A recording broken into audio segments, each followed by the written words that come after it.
തിരുവനന്തപുരം പോത്തൻകോട് വിമുക്ത ഭടനെ മദ്യം നൽകി മർദ്ദിച്ച് സ്വർണം കവർന്ന സംഭവത്തിലെ പ്രതികൾ ആലപ്പുഴയിൽ പിടിയിലായിട്ടുണ്ട്.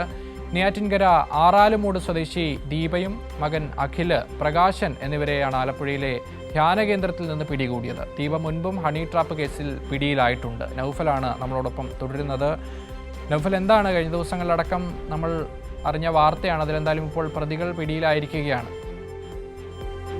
അക്ഷയ്, അത് തന്നെ കഴിഞ്ഞ ഞായറാഴ്ച പോത്തൻകോട് ചന്തവിളയിലാണ് ഇത്തരത്തിലൊരു സംഭവം ഉണ്ടാകുന്നത്. കടകംപള്ളി സ്വദേശിയായിട്ടുള്ള വിധു ആണ് ഇത്തരത്തിൽ ഒരു ആക്രമണത്തിന് ഇരയായത്. പോലീസിൽ വിധു വന്നതിന് പരാതി നൽകുകയും ചെയ്തു. അതായത് മദ്യം നൽകി അബോധാവസ്ഥയിലാക്കുകയും പിന്നീട് മർദ്ദിക്കുകയും കയ്യിലുണ്ടായിരുന്ന സ്വർണവും പണവും ഉൾപ്പെടെ മോഷ്ടിച്ചു എന്നായിരുന്നു ആ പരാതി. എന്തായാലും ആ സംഭവത്തിൽ ഇപ്പോൾ ഇന്ന് നെയ്യാറ്റിൻകര ആറാലുമൂട് സ്വദേശികളായിട്ടുള്ള ദീപ, അവരുടെ മകൻ അഖിൽ, മറ്റൊരാളായിട്ടുള്ള പ്രകാശൻ എന്നിവരെ ആലപ്പുഴയിലെ ഒരു ധ്യാന കേന്ദ്രത്തിൽ വെച്ച പോലീസ്, ആലപ്പുഴയിലെ മണ്ണഞ്ചേരി പോലീസ് ഒരു ധ്യാന കേന്ദ്രത്തിൽ വെച്ച് പിടികൂടുകയായിരുന്നു. അതായത് ഈ പറയുന്ന പ്രതികൾ, ഈ ദീപുവിൻ്റെ പരാതിയിൽ പിന്നീട് പ്രതികളുടെ മൊബൈൽ ഫോൺ ട്രേസ് ചെയ്യുമ്പോൾ പിന്നീട് ഓണാകുന്നത് ഈ ആലപ്പുഴയിലുള്ള ഈ പറയുന്ന പ്രദേശത്ത് ധ്യാന കേന്ദ്രത്തിൽ വെച്ചാണ്.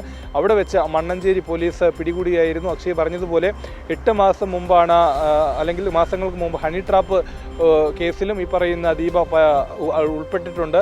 8 മാസം മുമ്പാണ് ഈ പറയുന്ന ഇയാളുമായി പരിചയത്തിലാകുന്നത്. പിന്നീടാണ് ഒരു വീട് ചന്തവിളയിൽ ഇദ്ദേഹം വാങ്ങുന്നത്. ആ വീട് കാണാൻ എന്ന വ്യാജേനെ വരികയും ഇയാളും ഈ പറയുന്ന ഈ യുവതിയും മകനും വരികയും പിന്നീട് പണവും സ്വർണവും കൈക്കലാക്കുകയായിരുന്നു. അതായത് ഈ പറയുന്ന വിധുവിനെ മർദ്ദിച്ച് പണവും സ്വർണവും കൈക്കലാക്കുകയായിരുന്നു. പിന്നാലെയാണ് അവിടെ നിന്ന് രക്ഷപ്പെട്ടു പോയത്. മർദ്ദനത്തിൽ ഈ പറയുന്ന വിധുവിൻ്റെ 2 നെറ്റികൾക്ക് മുറിവേറ്റിട്ടുണ്ട്.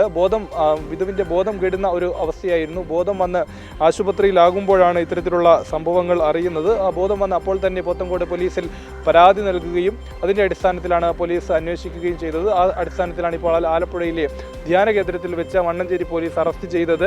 അവരെ എന്തായാലും ഉടനെ തന്നെ പോത്തൻകോട് പോലീസിന് പ്രതികളെ കൈമാറുന്നതാണ്. അക്ഷയ്. ശരി നൗഫൽ, താങ്ക് യു. എന്തായാലും നൗഫലാണ് നമ്മളോടൊപ്പം ചേർന്ന വിവരങ്ങൾ പങ്കുവച്ചത്.